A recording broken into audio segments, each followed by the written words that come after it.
still when she lifted her glass and said, "Once the old lady moves out, this will be the nursery." The silence shattered only when I revealed the truth behind the baby's DNA test. I'm Ruth Bennett, 65, and that afternoon I felt myself erased from my own future. The living room I'd cherished for 43 years, decorated with soft blue balloons and flowers I'd arranged over 3 days, suddenly mocked me. My son Daniel even laughed, his arm wrapped around Olivia as if we were opponents instead of family. I forced a calm smile. Decades of teaching English had trained me to keep composure while humiliation burned inside. I served cake, poured tea, and played the perfect hostess, all while her words, "Once the old lady moves out," echoed in my mind. When the guests left, I scrubbed the house in silence. Daniel mumbled that Olivia had only been joking, but his half-hearted words couldn't erase the sting. Alone in my room, I studied the silver in my hair and wondered if I had become nothing more than a placeholder. Then I opened the drawer with my late husband Frank's keepsakes, his watch, the card that called me the strongest woman I know. A quiet resolve stirred. Olivia's secretive calls, the mysterious mail, none of it felt random anymore. I may be 65, but I am far from finished. Follow this story to the end and let me know where you're watching from. I'd love to see how far it travels. I wasn't about to be sent anywhere against my will. When I looked in the mirror the next morning, the tears were gone, replaced by something sharper: determination. Olivia's cruel toast, "When the old lady moves out, the nursery moves in," no longer stung. It fueled me. If she thought she could edge me out of my own home and my son's life, she was in for a surprise. I moved through my morning with new purpose. Daniel left for work with a distracted, "See you tonight, Mom," kissing Olivia on his way out. The moment the door closed, her sweet smile slipped like a discarded mask. "I'm going out," she said, grabbing her purse. "Doctor's appointment?" I asked lightly. A beat too long. "Yes, just routine." But I noticed the heels 3 inches high on a woman 7 months along who'd been complaining about swollen feet. Over the next 2 weeks, I watched. The details didn't add up. Tuesday, a support group that ended with shopping bags from across town. Thursday, a lunch with her mother, though her mother told me she'd been at work all day. "Maybe it's just pregnancy nerves," my friend Margaret offered over coffee. I shook my head. "It's more." Yesterday, I heard her whisper, "He doesn't suspect anything," and she hung up the moment she saw me.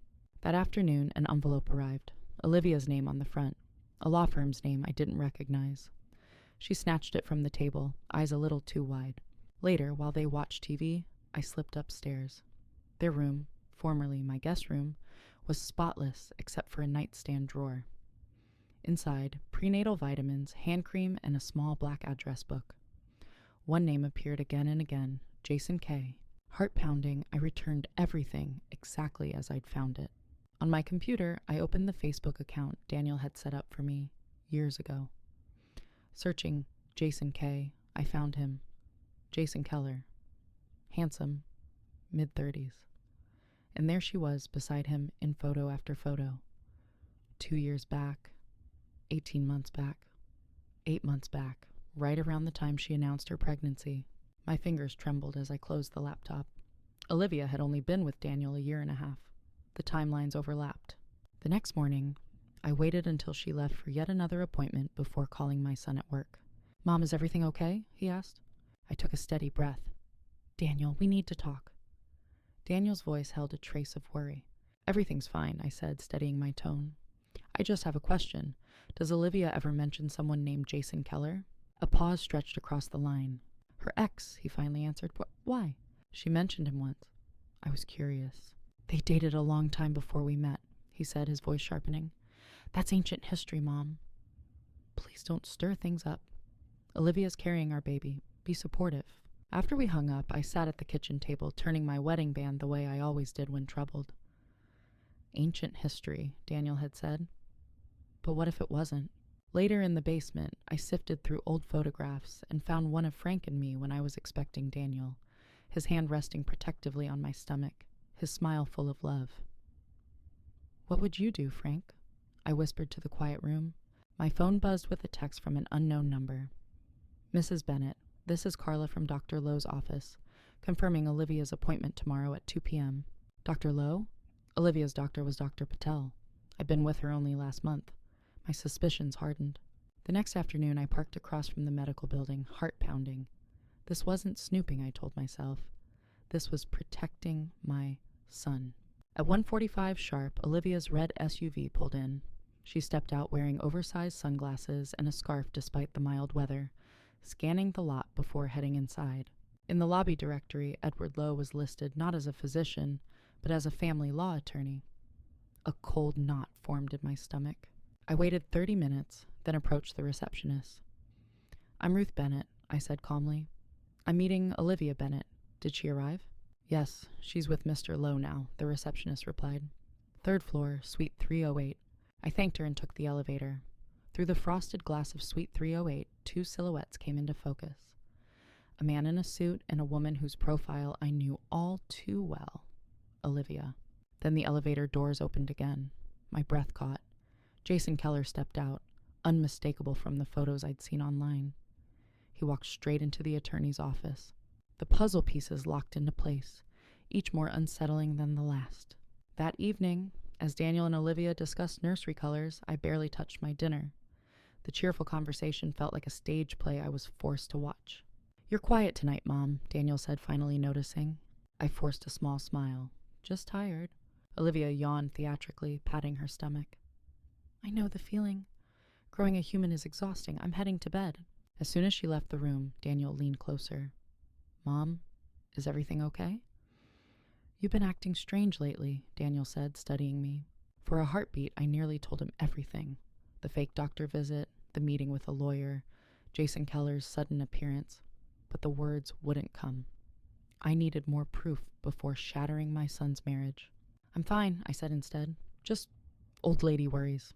He winced, clearly remembering Olivia's baby shower toast. "You know she was joking about that nursing home remark, right? Nobody's sending you anywhere."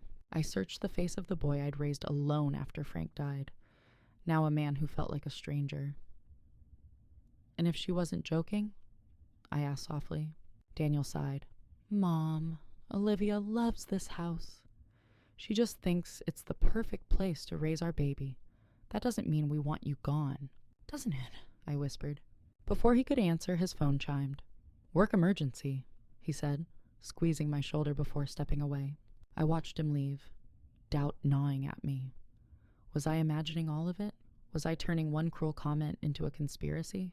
The next morning I made my choice.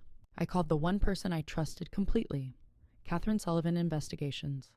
Catherine and I had taught together for 2 decades before she retired to start a private investigation agency. "I need your help," I told her, summarizing everything.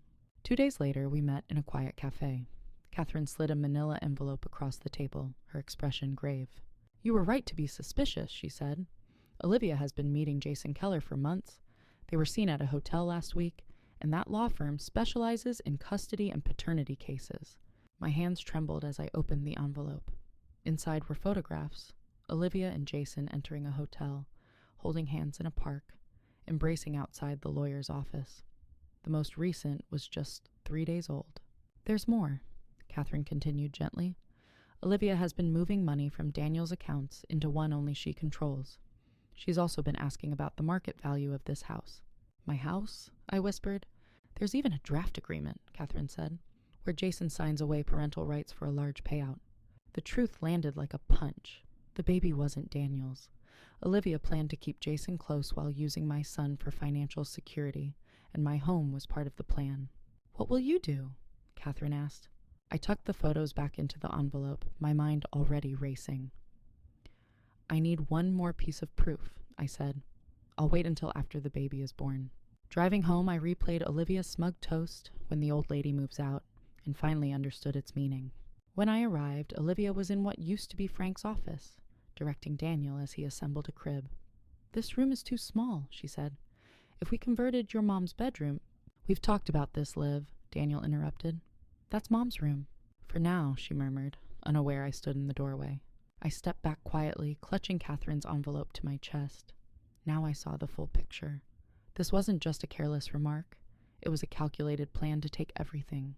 My son, my home, my dignity. I retreated to my room and locked the door. On my nightstand sat a photo of Frank holding newborn Daniel, pride shining in his eyes. "What would you tell me to do?" I whispered. The evidence lay in my hands. Timing was everything. I would wait until the baby arrived, when a DNA test could reveal the truth. Until then, I would watch. I would protect my son. No one was pushing Ruth Bennett aside. No one was taking the house Frank and I built. Olivia had no idea who she was dealing with. 2 months dragged by like slow winter nights. I moved through my own home like a quiet shadow, watching Olivia's belly grow, while her secrets multiplied. Every day offered a new clue, phone calls that stopped the second I entered a room, sudden appointments, and bold hints about rearranging space once the baby arrived.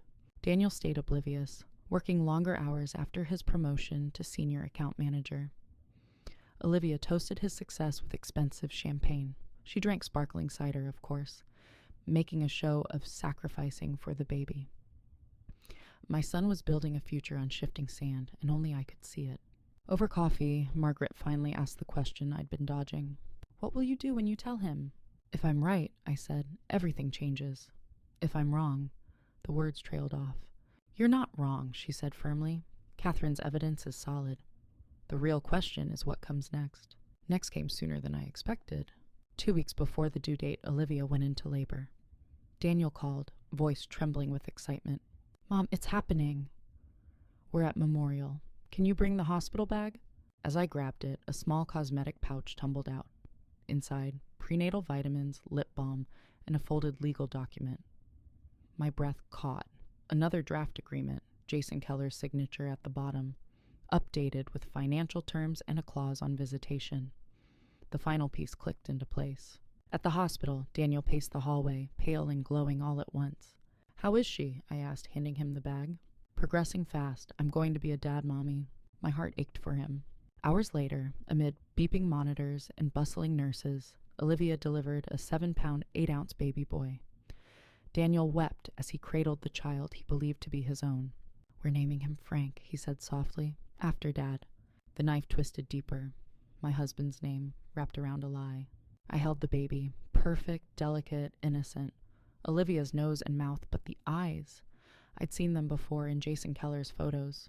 After Daniel stepped out to share the news, a nurse finished the newborn's routine heel prick. The tiny gauze pad with a speck of blood lay waiting to be discarded. My heart pounded as I quietly slipped it into my purse. That evening I called Catherine. "I have a sample from the baby," I said. "How do I get one from Daniel?" "Are you sure?" she asked gently. "Once you know, you can't unknow." "I'm sure," I said, remembering Daniel's tears and Olivia's satisfied smile. "I have to protect my son." The next morning, I arrived at the hospital with bagels and coffee. "You look exhausted," I told Daniel. "Go home, shower. I'll stay with them." He hesitated, then nodded. "Thanks, Mom." When they were alone again, I collected a few strands of hair from his brush and paired them with the tiny gauze pad, packaging everything exactly as Catherine instructed. The lab promised results in 3 days. 3 days of pretending nothing had changed. 3 days of hospital visits and baby gifts. Of Olivia suddenly playing the gracious daughter-in-law. I smiled and helped where needed, but inside I counted every hour until the truth arrived. "Ruth, would you mind holding Frank while I shower?" Olivia asked sweetly the day before their discharge. The nurse showed me how to swaddle him just so. I took the tiny bundle, marveling at her sudden change of tone. Later, with her hair freshly brushed, Olivia smiled from the hospital bed. "Daniel and I have been talking," she said. "We think you should stay in your bedroom after all, at least until Frank is sleeping through the night. Then we can reassess." Relief flared, then cooled. Nothing had changed. She was only delaying the plan. That evening, an email arrived from the testing lab. My hands shook as I opened it. The alleged father is excluded as the biological father. Probability of paternity, 0%. Even after weeks of suspicion, the certainty stole my breath. Daniel was not baby Frank's father. I printed the results and slid them into my purse. Tomorrow they would come home, ready to begin a life built on lies. Before bed, a text buzzed from Daniel. "Can't wait for you to see Frank in his nursery tomorrow. Olivia says thanks for being so supportive." Supportive, if only they knew. Morning came too quickly. I heard the car, the door opening, Olivia's soft coo. Welcome home, little Frank. This is your house now. I touched the folded paper in my pocket and went downstairs. Daniel entered, glowing with pride as he carried the baby, the same house where he himself had grown up. Let me take your bags, I said, voice steady though my heart pounded. Thanks, Ruth, Olivia beamed, that too sweet smile making my stomach turn. As I carried her overnight bag upstairs, a phone on top lit up. Jason K. Back in the living room, Daniel settled on the sofa with the baby. Mom, come sit. I think he has your eyes. The irony cut deep. I sank into an armchair. Daniel, I began, I need to talk to you both about something important. Can it wait, Mom? He asked, eyes still on the child. No, I said, the steel in my voice stopping them. Olivia's gaze sharpened. What is it? I drew a breath. Before I say anything, you need to know I love you, Daniel. Everything I've done is to protect you. Protect me from what? He asked, confusion clouding his face. From her, I said quietly, locking eyes with Olivia. From the lies. Olivia's expression hardened. What are you talking about? I know everything. About Jason Keller, about the lawyer, about the money you've moved from Daniel's accounts. I turned to my son. And I know about the baby. Daniel blinked. Mom, what are you saying? The baby isn't yours, Daniel. The words hung in the air like a thunderclap. Olivia let out a sharp, disbelieving laugh. That's absurd, Ruth. You need help. This obsession. I have proof.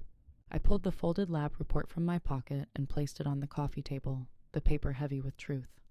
I had a DNA test done, I said quietly. Daniel's face drained of color.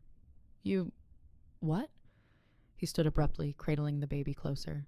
How could you do something like that behind our backs? Because she's been lying to you, I answered, forcing my voice to stay calm. She's been seeing Jason Keller the entire time. They were together when she got pregnant. That's absurd, Olivia snapped, but I caught the tremor in her hand as she reached for the baby. Daniel, don't listen to her. She's jealous. She can't stand not being the center of your world. I ignored the jab and held out the lab report. Read it yourself. The results are clear. Daniel stared at the folded paper but didn't take it. I don't need to read anything. This is my son. No, Daniel, I said gently. He isn't. Olivia stepped between us. I won't let you destroy our family with these delusions. If this is about that silly toast at the shower, get over it. It was a joke. A joke? My anger rose. Like your vows were a joke? Mom, stop, Daniel pleaded, his voice cracking. This has gone too far. I have more proof, I said, pulling Catherine's envelope from my purse. Photographs of Olivia with Jason, financial records, a signed draft agreement. Look at the dates. Look at her with him while she was pregnant. Daniel's eyes flicked to the images, disbelief melting into horror. These could be old. The dates are printed right there, I said, unfolding the agreement where Jason relinquished parental rights in exchange for a payout. Money that would come from you. Silence. The baby whimpered in Daniel's arms. Olivia, he whispered, tell me this isn't true. Her face shifted, calculation replacing anger. Fine. You want the truth? She took the baby from his arms. Yes, Frank is Jason's biological child. But Jason wasn't ready to be a father, and you wanted a family. It was the perfect solution. The perfect solution? Daniel's voice was hollow. To let me believe this child was mine? To use me as a bank while you kept seeing him? It's complicated, Olivia said, her tone hardening. But Frank needs a father. That father is you. Biology doesn't matter. Daniel looked at her as if seeing a stranger. The truth doesn't matter? Did you ever love me at all? Of course I did, she said, but her eyes slid away. I understand perfectly, he said coldly. He turned to me, pain in his eyes. You knew, didn't you? That's why you've been acting so strange. I nodded. I suspected after the baby shower, the way she spoke about sending me away. It wasn't just about space. It was about taking your home, your money, your trust. Daniel sank onto the sofa, burying his face in his hands. I can't believe this is happening. Olivia clutched the baby tighter, her voice turning sharp. Daniel, think about what you're doing. This is your son in every way that counts. We can move past this. Your mother is trying to come between us. No, Daniel said, lifting his head, his voice suddenly steady. She was protecting me. From you. He stood, every word measured. I want you out of this house. Tonight? Olivia's eyes widened. You can't be serious. Where am I supposed to go with a newborn? To Jason, Daniel said, his tone like ice. Since you planned this with him, you'll regret this, she hissed, her mask finally slipping. Both of you will. She stormed upstairs, gathering the baby's things. Daniel remained motionless, the weight of betrayal pressing down. I stepped to his side, resting a hand on his arm. I'm so sorry, Daniel. I never wanted to hurt you. He covered my hand with his own, eyes haunted but resolute. You didn't hurt me, Mom. She did. As Olivia's footsteps retreated upstairs, Daniel whispered, almost to himself, How do I even begin to move forward from this? I squeezed Daniel's hand, wishing I could absorb even a fraction of his pain. One day at a time, I whispered. Olivia returned with a hastily packed suitcase, the baby strapped into his carrier. At the door she turned, her face twisted with fury. This isn't over. You'll hear from my lawyer. So will you, Daniel replied, his voice steadier than I expected, about the money you took and the fraud you committed. The door slammed, leaving a heavy silence in its wake. Daniel stood in the hallway, shoulders slumped. Upstairs, the nursery, once Frank's office, briefly a baby's room, already felt like a monument to deception. Yet as I watched my son straighten and turn away, a flicker of hope stirred. The truth, painful as it was, had freed him from a life built on lies. 6 months can transform everything. The brutal winter of betrayal melted into a cautious spring of healing. The legal battles were swift and merciless. Olivia did go to Jason, but he wanted nothing to do with sudden fatherhood or the chaos she'd created. She hired an aggressive attorney, demanding support from Daniel despite the DNA evidence. Catherine's meticulous records, every suspicious transfer, every hidden account, spoke louder than tears. Mrs. Bennett, the judge said, peering over his glasses, this court does not reward fraud. Case dismissed. Now the room that once held Frank's desk and Olivia's dreams of a nursery glowed with warm terracotta paint. Daniel set down his brush and stepped back. What do you think? He asked. It's perfect, I said. Frank would have loved it. He smiled, a real smile I hadn't seen in months. Think it works as an art studio? You always wanted to paint? I traced a hand over the new easel he'd assembled. It's more than I ever imagined. But are you sure you don't want this space for yourself? Mom, this has always been your home, he said. I was the one who forgot that for a while. The months after Olivia's departure revealed even more of her schemes. Hidden credit cards, secret loans, plans to sell the house behind our backs. I still can't believe how blind I was, Daniel admitted quietly. She knew exactly what you wanted to hear, I said gently. He nodded. A family. A future. I wanted it so badly I ignored everything else. We all make mistakes, I reminded him. What matters is what you do next. And Daniel had done plenty. He rebuilt his finances and career, and slowly, our easy companionship returned. For now, he stayed in his old bedroom, though we both knew he'd find his own place in time. The garden club ladies are coming later, I told him with a small smile. Margaret's bringing her famous lemon bars. Daniel laughed, a sound bright with the promise of better days. The house felt different now, lighter, warmer, filled with possibility. After all the storms, we were finally home. Daniel grinned. I know. That's why I finished painting early. He gathered his brushes. I've got a few work calls, but I'll be down for dinner. After he left, I stood alone in my new studio, marveling at how life can come full circle. 6 months ago, I was treated like an unwelcome guest in my own house, someone to be tolerated until it was convenient to send me away. Now I was reclaiming space, not just in these walls, but in my life. The doorbell rang, pulling me from my thoughts. Through the window, I saw Margaret's car, followed by several others. The garden club had grown from 5 neighbors to nearly 15 women, all over 60, each with stories of resilience. It began simply.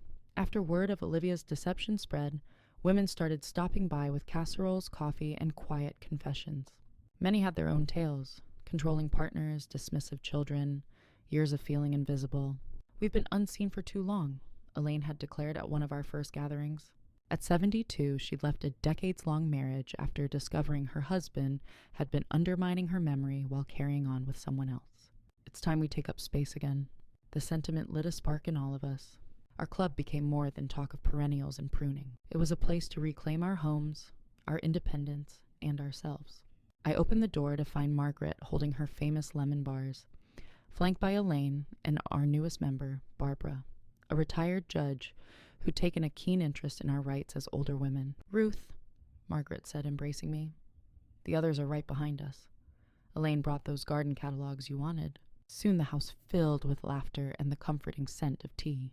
Later, as we gathered in the sunroom with cups in hand and garden plants spread across the table, Barbara tapped her spoon for attention. "Ladies, the senior center loved our community garden," she announced. "They'd like to offer a space for weekly art classes."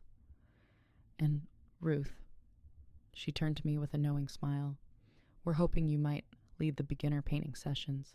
Daniel says you're quite talented." I felt a warm flush of surprise and a twinge of nerves.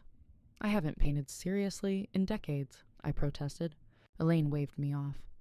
"None of us have done half the things we're doing now in decades. That's the point." Laughter rippled through the room, light and genuine. "I'll think about it," I promised, already picturing a circle of women with brushes in hand, rediscovering creativity as I was. As the afternoon waned, the women began gathering their things. Margaret lingered to help with teacups. "You seem happy," she observed, studying my face. "Genuinely happy." I paused, rinsing a cup, and realized she was right. I was happy, not in spite of everything that had happened, but because of it. If Olivia hadn't made that cruel toast at the baby shower, if she hadn't revealed her true nature so boldly, I might have continued fading into the background of my own life, always accommodating others while neglecting myself. Instead, here I was, paint on the walls, plans in my heart, and a house once again truly my own. Instead, I had reclaimed not just my home, but myself. I was painting again. I had real friendships. And my bond with Daniel was stronger than ever. He appeared in the kitchen doorway, smiling at the sight of Margaret and me washing dishes. "Need any help?" "We're almost done," I assured him. "Margaret's staying for dinner. I thought we'd try that new Thai recipe." "Sounds great," he said, already gathering plates and silverware, whistling softly as he set the table. Watching him, I felt a quiet surge of pride.